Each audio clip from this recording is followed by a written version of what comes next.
हिंद, वंदे मातरम। Welcome back to our YouTube channel. Friends, आज हम बात करने वाले हैं प्रोजेक्ट कुश के विषय में। और ये आप जानते होंगे, ये भारत का multi layered air defence system है। और ये जो सिस्टम है ये पूरी दुनिया के अंदर अद्भुत है। अब आप कहेंगे कि आप ऐसा क्यों कह रहे हैं। पहली बात तो ये है कि एक मल्टी लेयर्ड है, और दूसरी बात ये है कि ये सिर्फ आपको डिफेंस रोकेगा ही नहीं, बल्कि ये उसको ट्रैक, इंटरसेप्ट और दोबारा से अटैक भी करेगा, लॉन्च। अच्छा, इसके अंदर ये 6 टायर का सिस्टम है, जिसके अंदर अगर आप देखोगे तो 6 किलोमीटर, यानी कि जो इसका इंटरनल कोर है वो 6 किलोमीटर है, और जो बाहर का है वो लगभग 400 किलोमीटर है। तो 6 किलोमीटर से लेकर के 400 किलोमीटर के बीच में ये 6 लेयर के अंदर बनाया गया है। जिसके अंदर अगर आप पहला लेयर देखोगे तो ये है VSHORADS, यानी कि वेरी शॉर्ट रेंज, जिसके अंदर 6 किलोमीटर तक का है। ये टायर 1 है। उसके बाद आता है टायर 2, जिसके अंदर आता है स्पाइडर, यानी कि स्पाइडर के अंदर आएगा, ये भी शॉर्ट रेंज होगा, जिसका 15 से 20 किलोमीटर का रेंज आने वाला है। टायर 3 के अंदर आएगा आकाश। समझ गए मेरी बात। आकाश जिसे आप कहते हैं QR सेम, ये 25 से 30 किलोमीटर की इसकी रेंज रहने वाली है, और ये क्विक रिएक्शन करने वाला है, और ये रिएक्शन भी करेगा और इंटरसेप्ट भी करेगा। चौथा जो टायर है उसके अंदर आना है बराक 8 मिसाइल, जिसे हम MR SAM और LR SAM बोलते हैं, जो कि 70 से लेकर के 100 किलोमीटर की रेंज का होने वाला है। पांचवा जो टायर है, यानी कि पांचवा जो लेयर है इसका, वो है पैड, जिसे हम बोलते हैं एड BMD, यानी कि 15 से लेकर के 80 किलोमीटर। और उसके ऊपर आप जाओगे तो अगर आप देखोगे 2000 का किलोमीटर के अंदर, जिसमें आप देखते हो क्लास बैलिस्टिक मिसाइल भी इसके अंदर शामिल है, याद रखना इस बात को।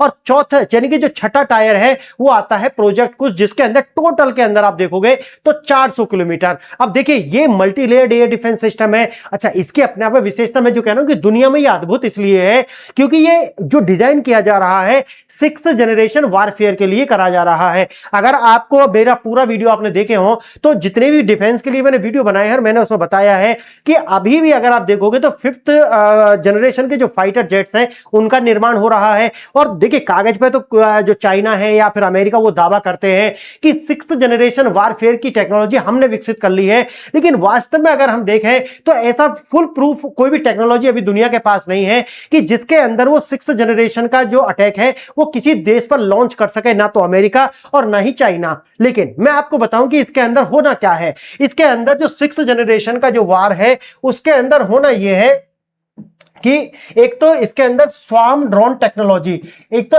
SDT यानी कि SDT होने वाला है। तो हो सकता है कि मोर देन 100, मोर देन 200 ये जो स्वार्म्स है, ड्रोन्स जो है, जिसके अंदर UAV या UCAV। अच्छा, इसके अंदर एम्यूनिशन लॉटरिंग भी हो सकती है या फिर सामान्य ड्रोन्स भी हो सकते हैं, ये लॉन्च किए जाएंगे। साथ ही साथ में मिसाइल्स लॉन्च की जाएंगी, साथ ही साथ में जो फाइटर जेट्स है वो भी आएंगे। तो इतना सारा। अच्छा, एक और होगा इसके साथ में AI का इंटीग्रेशन, जिसके अंदर जो डेटा एनालिसिस है वो ऑटोमेशन पर होने वाला है, यानी कि जो जैसे हम डेटा फ्यूजन बोलते हैं, तो डेटा फ्यूजन या डेटा एनालिसिस वो ऑटोमेशन पर होने वाला है। और सबसे महत्वपूर्ण बात यह है कि जो हमारा ये जो प्रोजेक्ट कुश है, इसके अंदर क्या होने वाला है कि AI इंटीग्रेशन से जितने भी ड्रोन्स आएंगे उसके लिए ये अपने आप एक रणनीति बनाएगा। अब देखिए, होता क्या है, आप जानते होंगे MIRV टेक्नोलॉजी होती है, MIRV टेक्नोलॉजी, इसे देखिए पहले, MIRV टेक्नोलॉजी। अब आप जानते हैं कि जो बैलिस्टिक मिसाइल्स होती हैं, ये जो बैलिस्टिक मिसाइल होती है उनके ऊपर मल्टीपल वार हेड लगाए जाते हैं, जिससे क्यों लगाए जाते हैं कि जो एयर डिफेंस सिस्टम है वो कंफ्यूज हो जाए, और इतनी सारी जो मिसाइल्स हैं, 4, 6, 10 मिसाइल्स जो है उनको एक साथ इंटरसेप्ट ना कर पाए, और जो हमारा टारगेट है हम उसको हिट कर पाए। अब देखिए,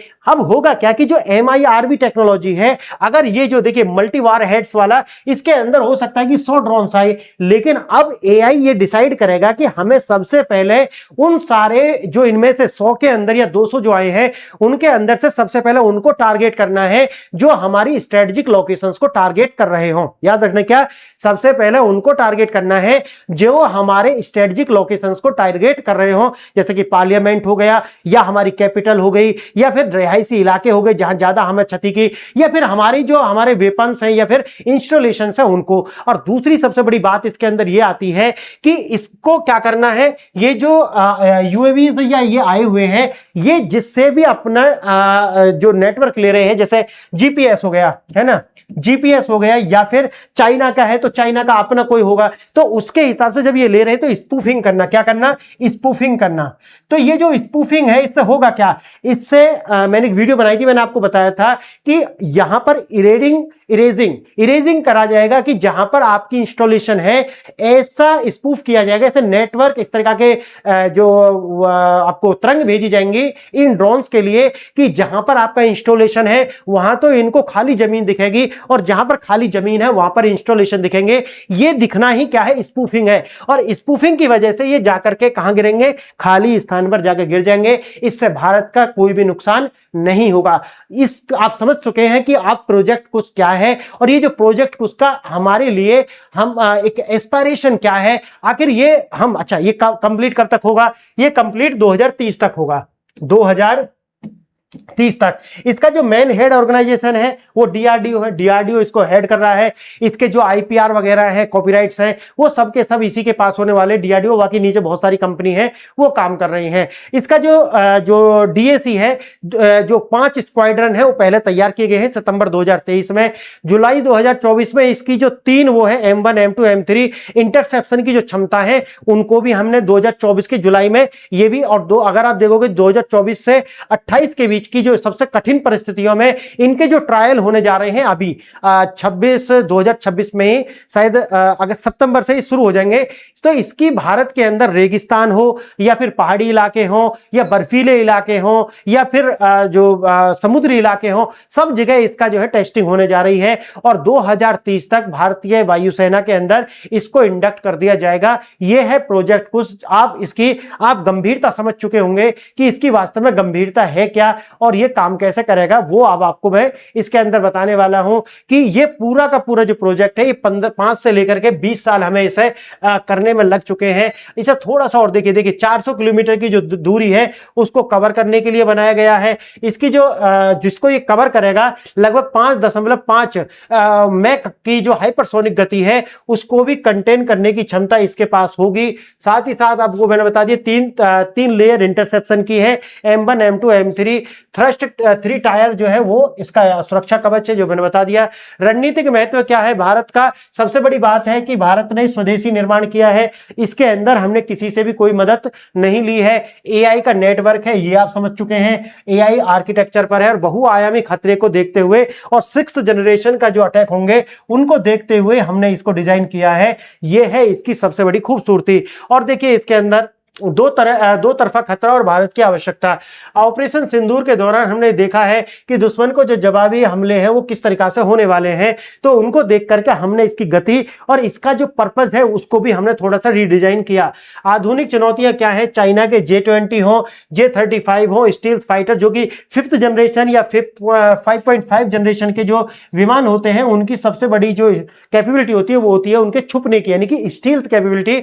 उसको देखते हुए हमने इसको डिजाइन किया है। रणनीतिक समाधान, खतरों को भारतीय सीमा में प्रवेश करने से पहले ही 400 किलोमीटर दूर ही उसको नष्ट करने की क्षमता भारत ने प्राप्त कर ली है। प्रोजेक्ट कुछ क्या है, यह केवल एक हथियार नहीं है बल्कि एक संपूर्ण इकोसिस्टम है जो कि डीआरडीओ, बीईएल और बीडीएल के द्वारा विकसित किया गया है। मारक क्षमता क्या है, 400 किलोमीटर तक इसकी अपना रोक कर रखने की क्षमता है। हाइपरसोनिक मिसाइल जो है उनको इंटरसेप्ट करने की, और साथ ही साथ में MIRV, देखो ये वाला MIRV यानी कि अगर मल्टीपल वार हेड्स भी आते हैं तो उनको स्पूफ करना और उनको इंटरसेप्ट करके खत्म करना हो। सैन्य अड्डे या फिर महत्वपूर्ण नागरिक बुनियादी ढांचे सबको सुरक्षा प्रदान करना। अच्छा, स्पुतनिक हो, द टाइम्स हो या फिर डिफेंस एक्विजिशन काउंसिल DAC हो, सबने इसको कवर किया है और बताया है कि इसका जो कीमत है वो लगभग 2.27 बिलियन के आसपास जो है वो आई है। और ये अपने आप में इंटरसेप्शन का ट्री टायर सिस्टम है और टोटल अगर आप देखोगे तो 6 टायर सिस्टम है। आगे देखना ये है। इसके बाद आता है उसका जो अपना नेटवर्क है जिसको हम कहते हैं कि ये इंटेलिजेंस नेटवर्क है, ये डिसीजन कैसे लेगा उसे देखिए। इसके पास में डेटा आएगा, डेटा गैदरिंग करेगा, जैसे कि सिविल रेडार और जो सैन्य रेडार होते हैं उनसे क्या करेगा, डेटा लेगा और उनको इन्फ्यूज करेगा, देखना ये वाला प्रोसेसिंग करेगा। अब भारत का वायुसेना का जो IACC यानी कि integrated air command and control system और सेना की जो आकाश तीर है उसके नेटवर्क से इसका जो डेटा है वो एनालिसिस होगा, और एनालिसिस के बाद में जब एनालिसिस हो जाएगा तो जो AI है उसको क्या करेगी, इन्फ्यूज करेगी दोनों डेटाओं को, और डेटा को इन्फ्यूज करने के बाद में जो मैं आपको बता रहा था कि भाई कौन सा जो मिसाइल है उसको कहां पर डालना है, किस तरीका से स्पूफ करना है, कहां पे किसको जो हमारी स्ट्रेटेजिक लोकेशन है उनसे बचाना है, उनको बचाना है, तो ये सारे कार्य करने के लिए तैयार किया गया है AI। इसका जो ब्रेन है वो AI है। अब देखिए, ब्लैकमेल से आजादी, विदेशी निर्भरता खत्म हुई है क्योंकि ये पूरी तरीका से हमारा स्वदेशी निर्माण है। प्रतिबंधों से सुरक्षा मिली है क्योंकि हमने इसे किसी देश से नहीं खरीदा, जैसे आप जानते हैं कि S-400 हमने रसिया से खरीदा, तो आप जानते हैं कि जो अमेरिका है उसका एक एक्ट है जिसे वो कहते हैं काटसा एक्ट।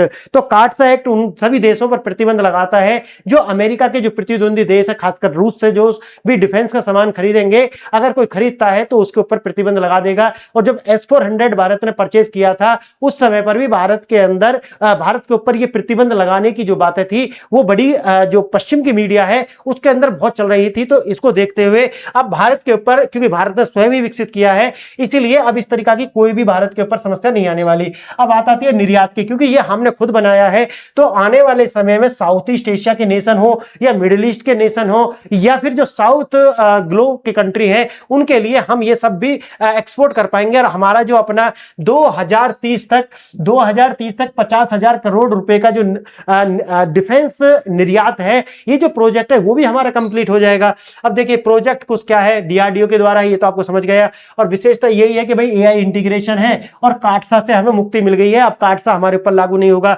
दूसरा आता है S-400 ट्रम्प जो हमने रूस से लिया था, दुनिया के प्रसिद्ध सिस्टम, लेकिन भविष्य में स्पेयर पार्ट्स वगैरह इसके लिए मैंने वैसे अलग से वीडियो बनाई थी कि S-400 बनाता तो सच रूस है, लेकिन इसकी जो सप्लाई चेन है वो इसके अंदर अमेरिका भी शामिल है, ब्रिटेन भी शामिल है, जर्मनी भी शामिल है, और सबसे ज्यादा शामिल है इसका चाइना। तो अगर चाइना किसी तरीका से इसके अंदर युद्ध के समय में अड़ंगा डालता है तो हमारे पास में S-400 वो आ ही नहीं पाएंगे। तो इसीलिए भारत के द्वारा ये जो S-400 है इसका भी विकल्प बना लिया गया है। अब बात आती है MIM 140 पैट्रियट, अमेरिका की जो मिसाइल है, युद्ध में परखा हुआ है, बैटल टेस्टेड है, लेकिन भारत के साथ जो अलग अलग नियम की जो शर्तें हैं वो लादी गई थी, तो भारत जो है इसे बना करके दूसरों से बिल्कुल ही अब स्वतंत्र होगा। ये वही है जो मैंने आपको बताया है कि 6 लेयर है इसके अंदर, ये वेसोरेड्स 6 किलोमीटर, स्पाइडर, फिर आकाश, बराक, पैड, क्लियर, और इसके बाद 6th है प्रोजेक्ट कुश।